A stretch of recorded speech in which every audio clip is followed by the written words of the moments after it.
This building was replaced by this one, a so-called obsolete industrial structure made way for a gleaming multi-story tower. While most people rush to ask the usual question, how tall? Here at Stripping Architecture, we prefer to strip away those shallow stats and expose the hidden deals shaping our cities. And in doing so, we uncovered a rather revealing truth. Private developers and public authorities seem to be in a secret love affair. Global gentrification, or gentrification generalized, is very closely related to neoliberalism. Now, whenever we talk about neoliberalism, many people believe that in fact means reducing government spending. This idiot, it's reducing the government spending and letting the free market do whatever it wills.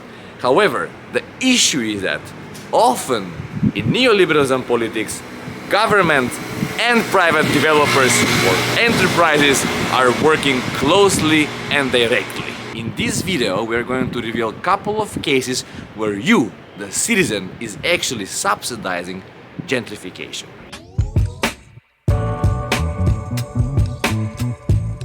This site over here, this new housing deck, was essentially an old industrial heritage site. It was not allowed even to touch it because it's a pride of the city. At some point, after a long speculation, developer came to the municipality and started to bargain. The developer approached the government and asked, can we declassify this industrial heritage building?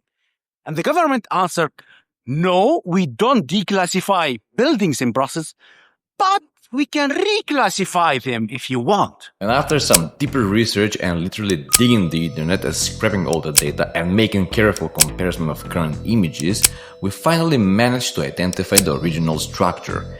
Interestingly, this building had been listed as a historical monument.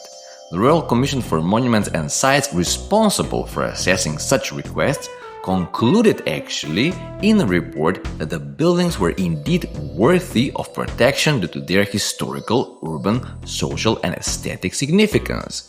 According to the protocol in Brussels, once an organization responsible for heritage protection recommends a building for listing, the local authorities must approve the petition and officially designate it as a protected heritage.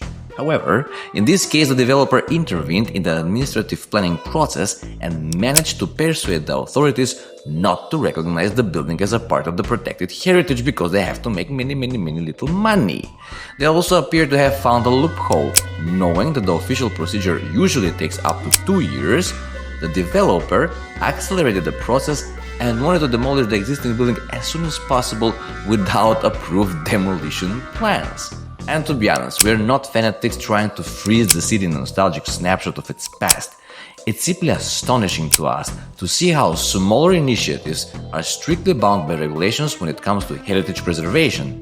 Yet, when the major players step in, the rules seem to bend without an effort. And you know what? The deal is to create a very vibrant mixed tower. Lots of mixed people, housing, ground floor, commercial, restaurants, blah, blah, blah, blah, blah. And then what we end up with is actually a ghetto. It's a homogeneous block. We don't know what's going on. Actually, you know what?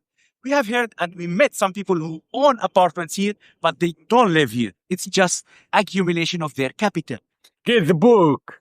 You know what? Friendship and love are very important, but sometimes too much friendship among different kind of entities can be a little bit scary and spooky.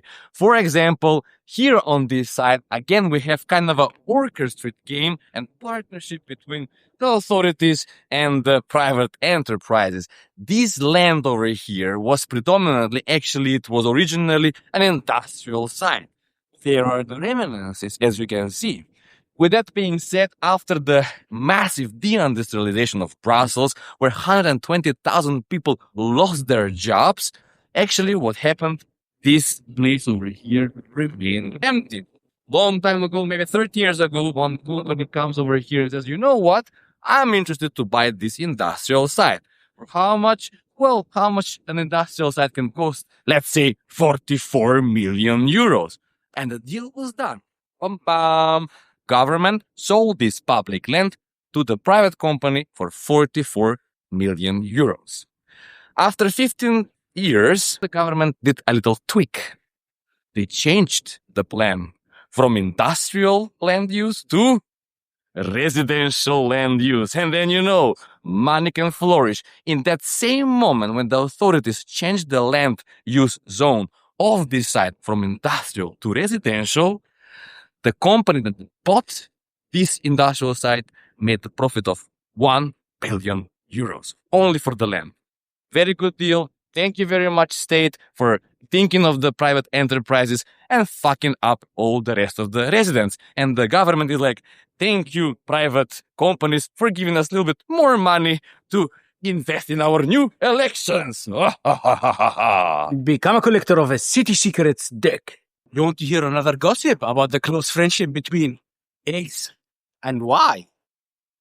We will tell you about the bridge. After building a very elitish cultural hub in Privatization behind the canal, the developer came to the municipality and asked, hey, listen, we have a big package of building a lot of housing here, and we really need a connection with the train station, the north one.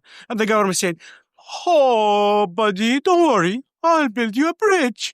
Of course, it's a bridge open for public, but you know who is heavily using it? The people who commute from the station to the cultural hub and the offices around. And the biggest scandal is who paid for it. Guess whom? It's public money. And don't forget to buy the book. It's really nice. One more story for our romantic lovebirds. So as you can see, this over here is a very nice open, is it nice? I don't know. Open public square. And this was just like, majorly there is a metro station over here at some point. And what happened, they were like, let's create some big infrastructure that can protect people from the weather conditions and rain and rough. And they can stay under this shelter over here and they have a nice entrance to the subway. All right. They built this. And what happened? They create this massive structure from public money, of course, from the authorities, like hitched out the money, and they made this public space a little bit covered. Now, what you can see here, the elephant, the tiny or the big elephant in the room, this structure over here that actually holds the big umbrella, it's actually occupied by a chain restaurant. We don't even want to share the name of this chain restaurant because you probably know it. It's for coffee. It's American brand. Or I don't know what. It's a franchise. Who cares? What is interesting that right now this place over here is a public space. It's let to be socially controlled by a private company chain. So this prime place that was located with public money and with public authority engagement now is actually all that value it's given to this private company. So now when you have to use this subway system here, you have to enjoy this nice place if it's raining or whatever, you're lured to come and spend your beautiful, beautiful little tiny coins there in the... Probably you're guessing. This over here is now rented to Starbucks. What happens now is that among the public domain, in the public discourse, people are not saying like, hey, let's meet where the big giant umbrella is, or let's meet at the Roger where the subway station is. They say like, hey, let's meet at the Starbucks place. I can tell you even more if you want. What happens that sometimes this place is actually being occupied and they're charging tickets for private concerts they're holding here. We created this value, and now this value is captured by the private entities. This love story is long, and probably Romeo and Juliet are jealous to this romance as well. Now I go to take coffee. Fuck it, I'm not taking. And don't forget to get the City Secrets deck with hidden messages for you. Guess what? We got a new gossip about the story love between the government and the private sector. You see these innocent terraces there right in front of the restaurants? Fair enough. They got the permission to occupy the sidewalk. Fine. But it didn't up here. They actually asked the government to expand in the public square and install their permanent terraces. And the government said, of course you can. It gives life and energy and vibrant public space. Fine. But the problem is not here. You see these innocent chairs and tables hanging there? Well, actually, they are paid by the public money.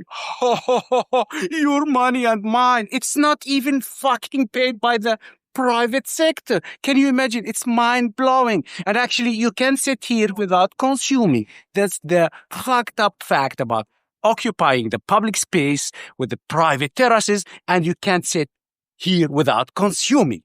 It's mind-blowing, but it's a love story, baby. And love should continue, and the relation should get warmer and warmer. We will get you more gossips and news. Stay tuned. Don't forget to get the book. You can find the link in the description. Now, this love relationship between these beautiful two entities, public authorities and companies, can go a little bit further in an implicit way. For example, here we have a case of a state-led gentrification. What happens is that in Brussels, we are building this new metro line 3. What happened now, long story short, actually we ran out of funding. So here on this avenue, there are many small little businesses, all right? Like small cafes, small like grocery stores, small places to have tea, kebab, durum and stuff like that. It's very close to the center. Now they're building the Metro 3 line under this big boulevard. What happened, actually, they ran into many problems with the soil.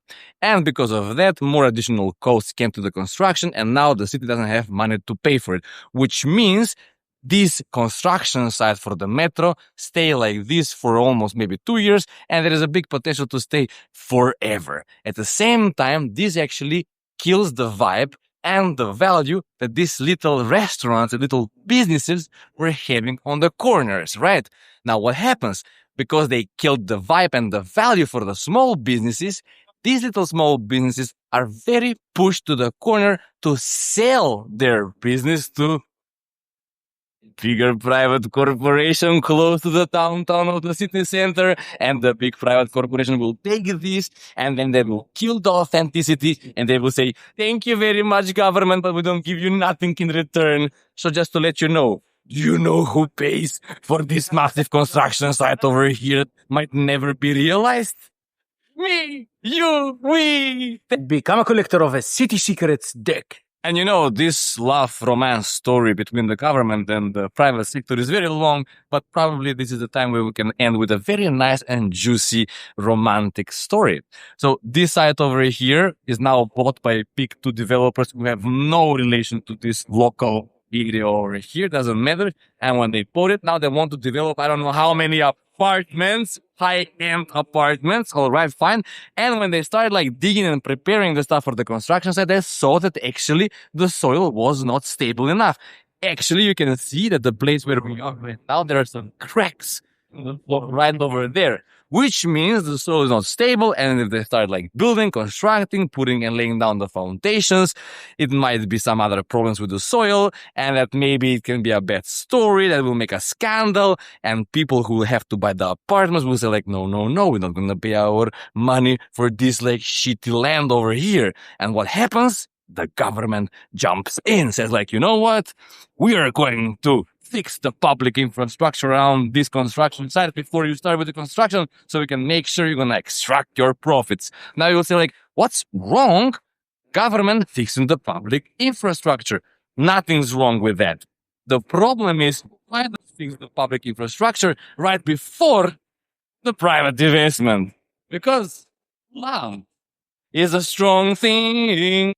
And as always, let's quickly wrap up this video with one of our reflection sketches, which soon enough will become part of our City Secrets deck. In this illustration, you can see how we have imagined the city as a large chessboard. We intentionally depicted major urban voids, construction zones, industrial areas, and neglected parts of the city as elevated elements. Through this approach, we aim to personify their actual urban and economic significance. Around these sites, you can observe adjacent pieces of the urban fabric. Placing these sites on the chessboard serves as a metaphor to emphasize their strategic importance for the future development of the city. This illustration is meant to inspire both governmental and non-governmental sectors to recognize and value the potential of unbuilt or underutilized urban areas. We must identify these spaces carefully and analyze them from a strategic perspective regardless of their proximity to one another. Public authorities should create a clear catalog of such future development sites and produce integrated maps showing how these areas can be connected, combined, or made complementary to bring the greatest benefits to the citizens and to support sustainable urban growth. Ideally, this strategic thinking would be accepted unanimously as a shared vision and updated by the intergovernmental body that is insulated from political games. Imagine all political actors agreeing on filtered, well-considered position regarding the essential future development potential of the city, avoiding blame and focusing on long-term public benefit. Such intra-political cooperation is essential, especially when facing the influence of real estate companies. These companies operate under the belief in a free market, yet often coordinate their efforts to acquire valuable urban land.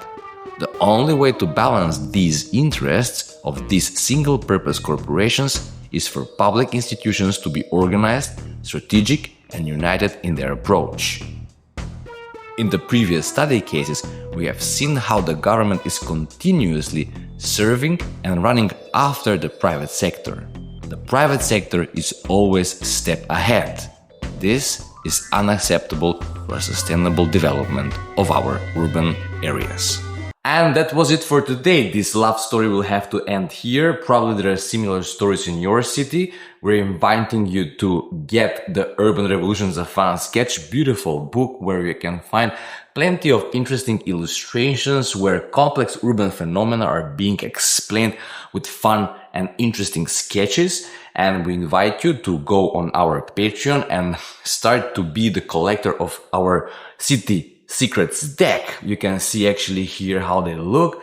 There are very interesting clues in the back of the image, so you can kind of play these games, reveal what is the secret about it, and you can find much more. So we keep producing now this, so you can keep this crazy knowledge in the pockets like this, and you're like, oh my god, do you know what is silent power of architecture? And someone tells you, no, I don't know, and you're like, well, this is what it is, and things like that. I know it's a bit crazy, but we have the goal and the intention to popularize critical urban thinking and making cities better. So we're getting there.